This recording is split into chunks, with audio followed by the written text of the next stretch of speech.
नमस्कार, मैं हूं सिकता देव। देश के बड़े शहर अगर भारत का आईना है तो उसके छोटे शहर और कस्बे उसकी नब्ज। तो रखिए भारत की नब्ज पर हाथ हमारे साथ। हमारा भारत में आज राजस्थान के आरोग्य केंद्रों का भविष्य क्यों है अधर में, और भोपाल गैस त्रासदी के इतने साल बाद भी अब भी लोगों को यूनियन कार्बाइड फैक्ट्री के कचरे से क्यों है खतरा। लेकिन शुरुआत करते हैं एक अहम खबर से। बीजेपी मुख्यालय में मुख्यमंत्री परिषद की अहम बैठक चल रही है। इस बैठक में राज्यों के सीएम और डिप्टी सीएम शामिल हैं। साथ ही प्रधानमंत्री नरेंद्र मोदी, जेपी नड्डा, राजनाथ सिंह, अमित शाह भी इस बैठक में मौजूद हैं। लोकसभा चुनावों के बाद ये पहली बैठक है। सभी राज्यों के मुख्यमंत्री अपने अपने राज्यों की योजनाओं के बारे में अपना प्रेजेंटेशन दे रहे हैं। बताया जा रहा है कि केंद्र सरकार की नीतियों को कैसे कारगर तरीके से लागू किया जाए, उस पर भी इस बैठक में चर्चा हो रही है। और चलते सीधे हमारे सहयोगी अखिलेश शर्मा के पास। अखिलेश, ये बैठक अब कई मायनों में बहुत महत्वपूर्ण है। सभी मुख्यमंत्री यहां पहुंचे हुए हैं, लेकिन इस बैठक का मुख्य एजेंडा है क्या? मुख्य एजेंडा इतना यही है कि जो केंद्र सरकार की योजनाएं हैं इनको जमीन पर किस तरह से उतारा जाए। इसी तरह से किसी राज्य की अगर कोई बेस्ट प्रैक्टिस है, अगर कोई अच्छी योजना है, तो क्या वो अन्य बीजेपी शासित राज्य में लागू हो सकती है। उदाहरण के तौर पर मध्य प्रदेश की लाडली बहना योजना थी जिसने बीजेपी को चुनावी कामयाबी दिलवाई थी। अभी महाराष्ट्र सरकार ने उसी की तर्ज पर योजना लागू की है। क्या अन्य राज्यों में भी इस तरह से योजनाएं लागू हो सकती हैं, या किसी अन्य राज्य में कोई लाभार्थियों के लिए या कोई अच्छे एक अच्छी योजना हो तो क्या उसको अन्य राज्य में लागू कर सकते हैं। इस पर चर्चा हो रही है। इस पर बाकायदा प्रेजेंटेशन भी हर राज्यों को देना है कि उनके राज्य में कौन कौन सी स्कीम्स ऐसी हैं जिन्हें अन्य बीजेपी शासित राज्यों में लागू किया जा सकता है। इसी के साथ लोकसभा चुनाव के जो परिणाम आए हैं इस पर भी चर्चा होगी। कहाँ कहाँ खामी रह गई है, कमी रह गई है, उसको ठीक किस तरह से किया जाए। उदाहरण के तौर पर उत्तर प्रदेश, जहां पर कि बीजेपी को बड़ा झटका लगा है। यूपी के सीएम और दोनों डिप्टी सीएम इस बैठक में मौजूद हैं। वहां पर यह मुद्दा उठा था कि जो संगठन है उसके साथ सरकार का तालमेल ठीक से नहीं हो पा रहा है। तो इस बात पर भी जोर होगा कि सरकार और संगठन में तालमेल बेहतर होना चाहिए। इस ये बैठक जो है 2 दिन की है। आज एक सत्र हो रहा है, कल भी इसका एक सत्र होगा, और इसमें सारे बीजेपी शासित राज्यों के मुख्यमंत्री और उप मुख्यमंत्रियों के साथ साथ प्रधानमंत्री, बीजेपी अध्यक्ष जेपी नड्डा और अन्य जो वरिष्ठ केंद्रीय मंत्री हैं वो मौजूद हैं। और कोशिश यही है कि बीजेपी जो सुशासन का नारा लेकर के आगे चलती है उसको इफेक्टिव तरीके से लागू किया जाए और केंद्र सरकार की योजनाओं को धरातल पर उतारा जाए। जी। रणवीर सिंह अब लखनऊ से जुड़ रहे हैं। रणवीर, जैसा कि अखिलेश बता रहे हैं कि ये योजनाओं की समीक्षा है और लोकसभा चुनावों के बाद ये पहली बैठक हो रही है सभी मुख्यमंत्रियों की, प्रधानमंत्री और तमाम बड़े नेताओं के साथ। ऐसे में आप यूपी के मुख्यमंत्री भी अपने दोनों डेप्यूटीज के साथ इस बैठक में मौजूद हैं, जिसके कई राजनीतिक मायने निकाले जा रहे हैं। लेकिन एजेंडा कुछ अलग भी है क्या उत्तर प्रदेश के लिए इस बैठक में? देखिए, जब चुनाव होता है और चुनाव के नतीजे आते हैं और नतीजे अपेक्षा के हिसाब से ना हो, उसके बाद हर राजनीतिक दल में कुछ ना कुछ अटकलबाजियों का दौर शुरू होता है। कुछ ऐसा ही हुआ उत्तर प्रदेश में, जहां लोकसभा चुनाव में बीजेपी ने 80 में से 80 सीटें जीतने का लक्ष्य रखा। लेकिन जब नतीजे आए तो बीजेपी के अकेले आई 33 सीटें। और इसके बाद से ही लगातार अटकलों का दौर जारी है कि कुछ बदलाव होगा, बहुत बड़ा फेरबदल हो सकता है सरकार में, संगठन में। इस तरह की अटकलबाजियां चल रही हैं। जहां तक रही आज की बैठक की बात, आज यूपी स्पेसिफिक बैठक नहीं है, पहली बात तो ये क्लियर करनी चाहिए। दूसरा, ये मुख्यमंत्री परिषद की बैठक है। मुख्यमंत्री परिषद यानी कि बीजेपी शासित राज्यों के जो मुख्यमंत्री हैं, वो मुख्यमंत्री दिल्ली में बीजेपी आलाकमान के साथ बैठेंगे।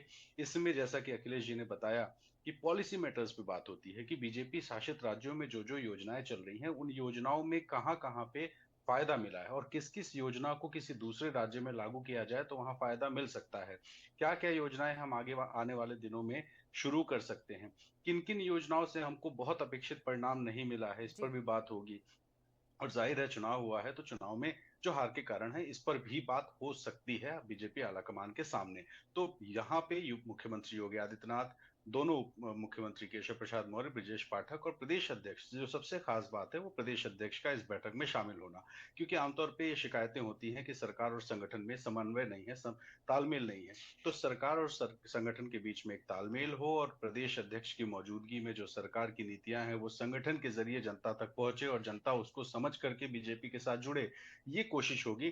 तो आज पहला दिन जहां पर ये बैठक हो रही है, यूपी स्पेसिफिक अगर बात करें तो यूपी से जो नेता गए हैं वो यहाँ पे जो जो स्कीम्स चल रही हैं उन स्कीम्स को लागू करने को लेकर के बातचीत करेंगे कि कैसे आने वाले दिनों में और इसका फायदा मिल सके। और यूपी में उपचुनाव भी होने हैं 10 सीटों पर, तो उन चुनाव को देखते हुए किस तरह से और रणनीति बनाई जाए, तो सरकारी स्तर पर क्या क्या काम हो सकते हैं आने वाले दिनों में, इन सारी चीजों पर बातचीत करने के बाद जो आगे की रणनीति होगी वो तय होगी। जी शुक्रिया रणवीर और अखिलेश शर्मा आप दोनों का इस अपडेट के लिए। तो इस वक्त बीजेपी मुख्यालय में मुख्यमंत्री परिषद की बैठक चल रही है और सभी मुख्यमंत्री जो बीजेपी के मुख्यमंत्री हैं वो मौजूद हैं, जहां पर प्रधानमंत्री नरेंद्र मोदी के साथ ये बैठक हो रही है। सब अपना अपना प्रेजेंटेशन दे रहे हैं, अपनी योजनाओं को लेकर वो पहुंचे हैं, बता रहे हैं कि एक तरह से एक अपना रिपोर्ट कार्ड आज इस बैठक में ये सभी मुख्यमंत्री पेश करेंगे।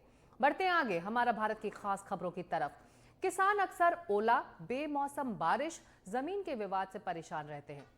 मध्य प्रदेश में मुख्यमंत्री डॉक्टर मोहन यादव की सरकार ने जमीन से जुड़े विवाद, राजस्व न्यायालय में समय सीमा पर लंबित मामलों के लिए जनवरी में पहला राजस्व महाअभियान चलाया था। अब इस अभियान का दूसरा चरण शुरू हो गया है, लेकिन इसी बीच अपने खेत की नापों को काम को लेकर पटवारी और राजस्व अधिकारियों के भ्रष्टाचार से वो इतने परेशान हैं कि रिश्वत वाले एफिडेविट बनवाने शुरू कर दिए हैं। हमारी एक्सक्लूसिव रिपोर्ट। एफिडेविट दिया मैंने करण सिंह वर्मा जी को, धमकी दे रहा हूँ, नोट बात ही नहीं दे रहा। 50,000 की डिमांड रखी गई, वो 25,000 ले गए। पटवारी की मांग थी कि कम से कम 5 से 6 लाख रुपए मुझे दिए जाएं। मध्य प्रदेश के कई किसान इन दिनों अपने हाथों में रिश्वत के एफिडेविट लिए घूम रहे हैं, और एफिडेविट इस बात को लेकर है कि जो आरआई हैं, जो पटवारी हैं, जो उनके राजस्व जुड़े हुए सीमांकन और बंटवारे के मामले देखते हैं, वो उनसे रिश्वत की डिमांड कर रहे हैं। कुछ ने रिश्वत दे दी है, जो नहीं दे पा रहे हैं, उनके काम नहीं हो रहे हैं। आज जानेंगे इन्हीं किसानों से रिश्वत के एफिडेविट की हकीकत। 82 साल के अजब सिंह पटवारी के गजब कारनामे राजस्व मंत्री को बताना चाहते हैं। आरोप है कि पटवारी ने खेत की नपती करने की जगह नाले को ही जमीन में शामिल कर लिया। सीमांकन के लिए 35,000 रुपए मांगे, 25,000 इन्होंने दे भी दिए, लेकिन काम नहीं हुआ। अब बाकायदा एफिडेविट बनाकर ये कहानी मंत्री जी को भेज दिया है। कमोबेश ऐसी ही कहानी मथुरा प्रसाद की भी है, जिनसे 50,000 की रिश्वत पटवारी मांग रहा है। मेरी जमीन गलत नापी, मेरा 64/1 और 64/2, मेरी 59 डिसमिल जमीन गायब कर रहा पटवारी। शिकायत करने जा रहा मंत्री जी का, नहीं पैसा 28,000 रुपये वापसी चाहिए अपन। पटवारी द्वारा बहुत बार परेशान करने के बाद में 50,000 की डिमांड रखी गई, वो 25,000 ले गए। इसके बाद लोकसभा चुनाव आ गए, इसके बाद अब वो ये कह रहे हैं 25,000 और दो, फिर आपकी नपती होगी। जी एफिडेविट दिया है, माननीय यहाँ आयुक्त भी गए थे, लोक आयुक्त, वहाँ भी जमा करे हमने, लेकिन अब देखते हैं क्या कार्रवाई होती है। मध्य प्रदेश की राजधानी भोपाल के देवालखेड़ी गांव के गब्बर सिंह की जमीन हाईवे से लगी है। बंटवारे के बाद गब्बर सिंह ने पटवारी से गुहार लगाई। आरोप है कि पटवारी ने 1.5 लाख रुपए की रिश्वत की मांग की। गब्बर सिंह ने पटवारी को रिश्वत की रकम नहीं दी तो जमीन का हिस्सा दूसरे के नाम पर दर्ज हो गया। मेहरबान सिंह ने राजस्व का रिकॉर्ड दुरुस्त करने के लिए आवेदन किया, आदेश भी जारी हो गया, लेकिन तामील के लिए पटवारी 5 लाख रुपए मांग रहा है, ऐसे आरोप उन्होंने लगाए हैं। सब ने इसके लिए बाकायदा शपथ पत्र तैयार कर रखा है। मैंने बंटवारे का आवेदन लगाया था, वो बटान का, वो भी नहीं हो पाया मेरा। पटवारी बार बार पैसे की मांग कर रहा था, तो मैंने उसको भाई 50,000 रुपये, 1.5 लाख रुपए मांग रहा था मुझसे, तो मैंने उठा के उनके भैया कुछ कर लो, देख लो इसमें, लेकिन पटवारी 1,50,000 से कम नहीं कर रहा था। एफिडेविट दिया मैंने करण सिंह वर्मा जी को, मंत्री जी को, उसमें भी कोई सुनवाई नहीं हुई। आदेश के अनुसार हमारी ज़मीन जो है 17 डेसिमल बढ़नी थी, और ज़मीन बढ़नी है मतलब कहीं ना कहीं इनकम का सोर्स है, तो पटवारी की मांग थी कि कम से कम 5 से 6 लाख रुपए मुझे दिए जाएं, तब मैं इस आदेश का अमल करूंगा। पटवारी जब मेरी बात नहीं सुना तो मुझे मजबूरन हमारे जो राजस्व मंत्री हैं करण सिंह वर्मा जी, उनको मुझे एफिडेविट देकर ये शिकायत उसकी करनी पड़ी। सरकार से सवाल पूछा तो कहा भ्रष्टाचार हर जगह है, और थोड़ा कुरेदा तो बताया गया हर जगह राक्षस हैं। विपक्ष तंज करते करते आध्यात्मिक हो गया। नहीं हो रहा है, सब जगह होता, निपटारा करेंगे, उसको सामने आएगा, निराकरण करेंगे, अगर गड़बड़ होगा तो ठीक करेंगे। भ्रष्टाचार व्यापक स्तर पे हो सकता है, आपके उसमें है, मैं कम मना कर रहा हूँ, होगा कहीं क्या। देखिए क्या होता है, कोई मनुष्य होता है, वो चाहे पटवारी हो, तहसीलदार हो, या मिनिस्टर हो, या आपकी बिरादरी का हो, किसी बिरादरी का, वो राक्षस का काम करेगा। कम से कम राजस्व मंत्री ने एक बात बहुत अच्छी कही, जैसे हम आध्यात्मिक लोग कहते हैं ना कि ईश्वर कण कण में है, हर जगह है, सर्वव्यापी है, सर्वव्यापक है। हाँ, सिया राम मैं सब जग जानी, करहु प्रणाम जोर जुग पानी। सारे जगत में सिया राम है। वैसे ही राजस्व मंत्री कह रहे कि भ्रष्टाचार कण कण में है, भ्रष्टाचार हर जगह है। उम्मीद है राजस्व अभियान के दूसरे चरण में इन हलफनामों का भी ध्यान रखा जाएगा। आखिर राजस्व विभाग से काम सबका पड़ता है, चाहे किसी के पास 100 वर्ग फुट जमीन हो या 1000 एकड़। ये थी मध्य प्रदेश के राजस्व अभियान की हकीकत। और सुना आपने किसान किस तरीके से रिश्वत के एफिडेविट लेकर घूम रहे हैं। इन सब के बीच में सबसे महत्वपूर्ण बात यह है कि मध्य प्रदेश के राजस्व मंत्री भी मानते हैं कि भ्रष्टाचार कहाँ नहीं है और भ्रष्टाचार हर विभाग में व्याप्त है। ऐसे भ्रष्टाचार पर कार्रवाई कब होगी, यही सबसे बड़ा सवाल है। हम भी यही पूछ रहे हैं और किसान भी यही जानना चाहते हैं। कर्नल अभिषेक सिंह के साथ अजय शर्मा, एनडीटीवी। अगली खबर, भोपाल गैस त्रासदी के 40 साल बाद भी इस भयानक हादसे का दर्द कायम है। यूनियन कार्बाइड फैक्ट्री से निकला 350 मीट्रिक टन जहरीला कचरा पीतमपुर इंदौर के ट्रीटमेंट स्टोरेज डिस्पोजेबल फैसिलिटी में नष्ट किया जाना है। हालांकि इस फैसिलिटी में किए गए पिछले परीक्षण 6 बार विफल हो चुके हैं। ये कचरा कुल खतरनाक कचरे का केवल 5% ही है, लेकिन खतरा बहुत बड़ा है। 12 साल पहले एक जर्मन कंपनी ने इस कचरे को 22 करोड़ रुपए में नष्ट करने की पेशकश की थी, लेकिन ये नहीं हो पाया। अब इसे नष्ट करने की लागत 126 करोड़ रुपए बताई जा रही है। हमारी ये ग्राउंड रिपोर्ट। पानी से ये दिक्कत है, पेट में दर्द होता है, खाना नहीं पचता है, उल्टियाँ होने लगती हैं। जैसे हमारे बेटे दोनों कमज़ोर हैं, जब से बच्चा हुआ तब से ऐसे ही हुआ है। वो भी जब से ये कॉलोनी बनी है तभी से ये पानी भूमिगत जल प्रदूषित है। भोपाल गैस त्रासदी के घाव 40 साल बाद भी ताज़ा हैं। यूनियन कार्बाइड फैक्ट्री का जहरीला कचरा आसपास के इलाके के पानी को जहरीला बना चुका है। इतना हार्ड पानी है कि मुझे गैस, ये जो हार्ट अटैक है ये आ चुका है। इससे कई बार परेशान हो, पूरा परिवार हमारा परेशान है, पूरा मोहल्ला परेशान है। और इसकी जांच भी हुई है जिनमें भारी मेटल पाया गया है। इसको पीने से हमारे कॉलोनी वासियों सहित हम सभी को, किसी को गॉल ब्लैडर हुआ है, किसी को गुर्दे में पथरी है। ब्रिज विहार कॉलोनी यूनियन कार्बाइड फैक्ट्री से केवल 2-3 किलोमीटर की दूरी पर है, लेकिन फैक्ट्री के जहरीले कचरे ने भूजल को गंभीर रूप से वहां प्रदूषित कर दिया है। मध्य प्रदेश सरकार इस जहरीले कचरे को पीथमपुर में जलाने की योजना बना रही है। विशेषज्ञों का कहना है कि इससे बड़े पैमाने पर ऑर्गेनिक क्लोरीन, डाइऑक्सीन्स और फ्यूरॉन जैसे कैंसर जन्य रसायन उत्सर्जित होंगे, जो मानव और पर्यावरण के लिए हानिकारक हैं। विश्व स्वास्थ्य संगठन ने चेतावनी दी है कि इससे कैंसर हो सकता है। पीथमपुर में कचरा जलाने की साइट पास के गांव से सिर्फ 2 किलोमीटर की दूरी पर है। विशेषज्ञों का कहना है कि ये फैक्ट्री खतरनाक कचरा प्रबंधन नियमों का उल्लंघन करती है। 2012 में मध्य प्रदेश सरकार ने खुद सर्वोच्च न्यायालय में एक विशेष अनुमति याचिका दायर की थी। उसी साल भोपाल में कैबिनेट बैठक के दौरान पूर्व मुख्यमंत्री बाबूलाल गौर और तत्कालीन पर्यावरण मंत्री जयंत मलैया ने पीथमपुर में कचरे को जलाने का कड़ा विरोध किया था। उनका कहना था इससे यशवंत सागर बांध और तारपुरा गांव प्रदूषित हो सकता है।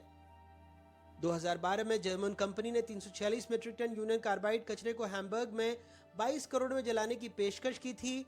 आज राज्य के भीतर कचरा जलाने की लागत 126 करोड़ रुपए है, जबकि पीथमपुर इंसिनरेटर पर किए गए 6 परीक्षण असफल रहे हैं। 2004 से 2018 तक यूनियन कार्बाइड फैक्ट्री के आसपास 42 बस्तियों में जहरीले कचरे ने भूजल को प्रदूषित किया। सुप्रीम कोर्ट ने साफ पानी की आपूर्ति का आदेश दिया, लेकिन पिछले 5 सालों में प्रदूषण 29 और बस्तियों में फैल गया। आरिफनगर बस्ती यूनियन कार्बाइड के सामने ही है। इस जहर का दंश आज तक यहाँ लोग झेल रहे हैं।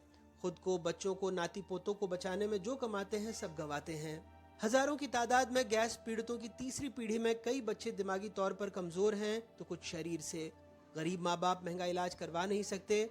कुछ संस्थानों में फिजियोथेरेपी से बस चलने फिरने लायक बनाने की कोशिश करते हैं। कई ऐसी माएँ, नानी, दादी अपनी गोद में बच्चों, नवासी, पोते पोतियों को लाते हैं। ज्यादातर बोल सुन नहीं सकते, इशारों में बात करते हैं। चेहरे पर मुस्कुराहट बनी है, लेकिन बात करो तो मायूसी और आंसू महसूस हो ही जाते हैं। दिमागी झटके आए थे, रीगड़ का पानी निकला इनका, और जैसे नॉर्मल बच्चों की तरह बिल्कुल ही नहीं है। जे पानी पीने से जैसे अपन बच्चे को जैसे डॉक्टर लोग कहते हैं कि पानी उबाल के पिलाइए आप, शुगर भी है मेरे को, और मुझे क्या है ना बहुत बीमारी है मेरे को। 2013 में संयुक्त राष्ट्र पर्यावरण कार्यक्रम ने जहरीले कचरे का आकलन करने की पेशकश की थी, लेकिन सरकार ने इसे अनसुना कर दिया।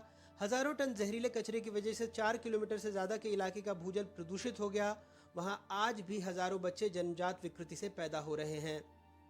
प्रदूषण करता ही पैसे दे, इस सिद्धांत का पालन करते हुए जानकारों को लगता है कि संबंधित कंपनी को ही जिम्मेदारी लेनी चाहिए और उस खर्च का भी वहन करना चाहिए जो इस खतरनाक कचरे के निष्पादन में लगने वाला है।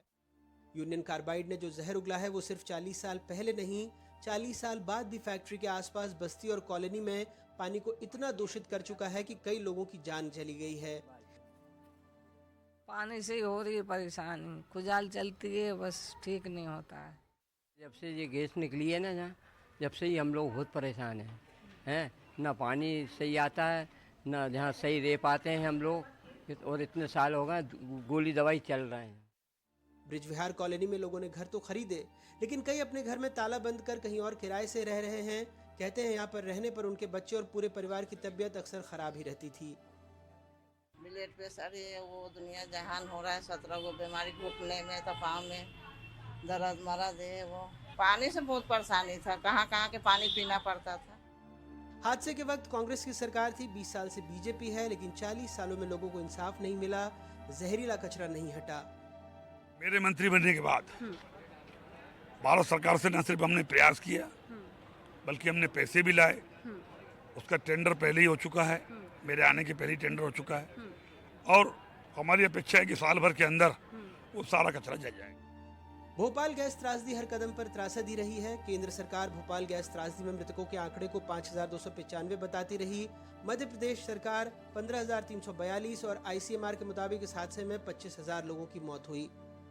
जो बच गए वो सालों बाद भी तिल तिल कर मरने को मजबूर हैं। उनके ही पैसे उनके ही नाम पर कचरे में फेंके जा रहे हैं। पिछले कई दशकों से यूनियन कार्बाइड के जहरीले कचरे के निपटान को लेकर मध्य प्रदेश और केंद्र सरकार परेशान है। सुप्रीम कोर्ट ने ये कहा है कि यहाँ का भूजल और बाकी की चीजें प्रदूषित हो रही हैं। इसके बावजूद कोई भी ठोस कदम नहीं उठाए गए, ना ही उन कंपनियों के बारे में कुछ किया गया जो इस प्रदूषण के लिए जिम्मेदार हैं। भोपाल से अपने कैमरा सहयोगी रिजवान खान के साथ अनुराग द्वारी, एनडीटीवी। हमारा भारत में वक्त एक छोटे से ब्रेक का है। ब्रेक के बाद चलेंगे राजस्थान, जहां के आयुष केंद्रों पर एक नया संकट मंडरा रहा है।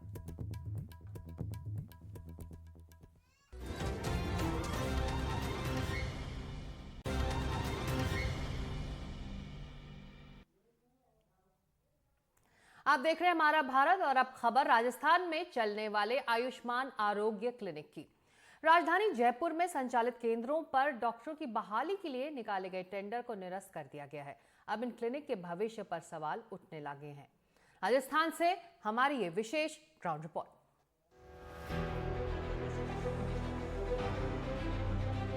जयपुर के ये शहरी आयुष्मान केंद्र आम लोगों के लिए खासे मददगार साबित हुए हैं। 62 वर्षीय मोता देवी अपने पोते तनुज के साथ अस्पताल आई थी। वो बताती हैं कि पहले उन्हें दूर जाना होता था, घर के पास केंद्र होने से उन्हें काफी मदद मिली। जी कैसी सुविधा है यहाँ पर? बहुत बढ़िया। हाँ, अच्छी दवाई लगती है और जब भी आए जो अच्छी दवाई देता है, सही रहते हैं।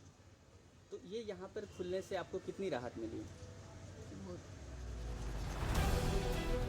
इन केंद्रों की वजह से लोगों की निजी मेडिकल स्टोर पर निर्भरता भी कम हुई है। भीड़ भाड़ से भी ये बच गए हैं। यहाँ पूरी सुविधा है, जब भी आया दवा बढ़िया मिलता है, कोई भी प्रॉब्लम हो सबकी सोल्व करते हैं ये। कोई किसी से तू तड़का से भी नहीं बात करते हैं ये, प्रेम की दवा सबको देते हैं ये। सुविधा पूरी है यहाँ पे। अच्छी सुविधा है, वैसे यहाँ से दवाई लेके जाते हैं, आराम जाता है अच्छे से। इन केंद्रों पर बीपी, शुगर, डेंगू, मलेरिया जैसे रोगों की जांच होती है। वहीं प्राथमिक स्तर की दवाइयाँ भी मरीजों के लिए उपलब्ध हैं। 60 से 70% ओपीडी रहती है, एवरेज ओपीडी रहती है। कभी 50 भी हो जाती है, कभी 80-90 भी हो जाती है। और सीजन के हिसाब से सीजनल बीमारियाँ, जैसे अभी थोड़े दिनों पहले आई फ्लू आया था तो उस टाइम पर 150-200 ओपीडी भी होती थी। और मिक्स मरीज आते हैं, लगभग सभी बीमारियों के मरीज आते हैं यहाँ पर। यहाँ पर थोड़ी स्किन की बीमारियाँ ज़्यादा है, तो स्किन की बीमारियों के मरीज ज़्यादा आते हैं यहाँ पर। लेकिन इन केंद्रों पर अब थोड़ी दिक्कत हो सकती है। दरअसल यहाँ डॉक्टरों की बहाली प्लेसमेंट एजेंसी के जरिए होती है। प्लेसमेंट एजेंसी और सरकार का करार जुलाई में समाप्त हो रहा है। आचार संहिता के कारण पहले ही प्रक्रिया में देरी हुई थी। अब आईएमए के विरोध और दूसरे तकनीकी कारणों की वजह से 10 जुलाई को निकाला गया टेंडर भी निरस्त करना पड़ा है। जो डॉक्टर अभी काम कर रहे हैं जनता क्लिनिक पे, वो पुराने टेंडर के अंदर कर रहे थे। उनका टेंडर समाप्ति की कगार पे, तो हमने उसको 3 महीने का एक्सटेंशन किया है। कारण ये था कि ताकि जो स्वास्थ्य लाभ जनता को मिल रहा है वो कंटिन्यू रहे, किसी तरह की कोई रुकावट नहीं आए। मीनवाइल हमने वापस वो प्रक्रिया, जब तक टेंडर की प्रक्रिया होती है, जब तक ये इसको एक्सटेंड किया था, क्योंकि पहले आचार संहिता थी जिसके कारण एक पहले टेंडर निकाला गया था, बट वो आचार संहिता के कारण नहीं हो पाया था। उससे पहले ये 2020 से ये टेंडर प्रक्रिया चालू है, जिसको निविदा बोला जाता है। और ये जो ठेका और ये जो शब्दों का उपयोग है, ये ठीक नहीं है। ये केंद्र ज्यादातर कच्ची बस्ती और स्वास्थ्य सेवाओं की पहुंच से दूर वाले इलाकों में खुले हैं। आसपास के लोगों को ये केंद्र सुविधा देने के साथ साथ उनकी बचत भी कराते हैं। लेकिन डॉक्टरों की बहाली अगर जल्दी नहीं होती है तो दिक्कत बढ़ सकती है। स्वास्थ्य सेवाओं की पहुंच से दूर के इलाकों में जनता क्लिनिक खोले गए थे। उद्देश्य ये था कि लोगों को घर के पास में ही बुनियादी स्वास्थ्य सेवाएं मिल पाएं। वह मिल भी रही हैं, लेकिन जिस प्रकार से डॉक्टरों की बहाली का टेंडर लगातार रद्द हो रहा है, तिथि आगे बढ़ रही है, कहीं ऐसा न हो कि इन जनता क्लिनिक को ही सबसे पहले इलाज की जरूरत हो जाए और लोगों को खासी परेशानियों का सामना करना पड़े। जयपुर से कैमरा सहयोगी सुशील के साथ सोमू आनंद, NDTV।